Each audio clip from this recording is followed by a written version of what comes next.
नमस्कार, म खरिका पराजुली हजुरहरू समक्ष दोस्रो गजल लिएर उपस्थित भएकी छु।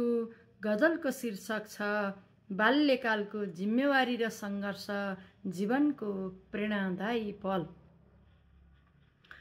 जुन गजललाई म हजुरहरू समक्ष आज प्रस्तुत गर्नको लागि अनुमति माग्दछु। काम, कर्तव्य, सिक्ने, पढ्ने र बिक्ने कला बाल्यकालदेखि हुन्थ्यो असल अभ्यास। काम, कर्तव्य, सिक्ने, पढ्ने र बिक्ने कला बाल्यकालदेखि हुन्थ्यो असल अभ्यास।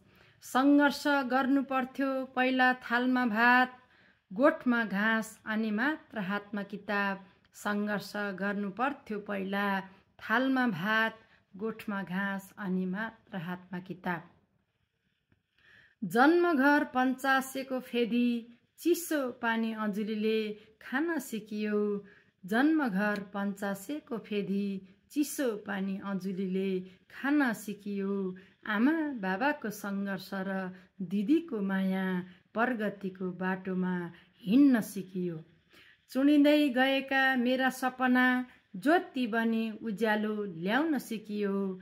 जीवनलाई सत्मार्गमा डोर्याउन तिता मिठा पीडाहरू पच्न सिकियो। जन्मदाता, भाग्य निर्माता, स्वाभिमान बन्न संस्कार दिने मेरा माता पिता, सपना देख्न र पुरा गर्न सिकाउने मेरी दिदी हुन् संरक्षक, मेरी दिदी हुन् संरक्षक। जीवनभर समर्पित रहिरहनेछु हजुरहरूको सरदामा। जीवनभर समर्पित रहिरहनेछु हजुरहरूको सरदामा। हृदयमा गहिरो माया र कृतज्ञता शोधन बन्ने अवसर पाएकोमा। हृदयमा गहिरो माया र कृतज्ञता शोधन बन्ने अवसर पाएकोमा धन्यवाद। यस्तै श्रृङ्खलाहरू लिएर पुनः हजुरहरू समक्ष आउनेछु। आजलाई बिदा।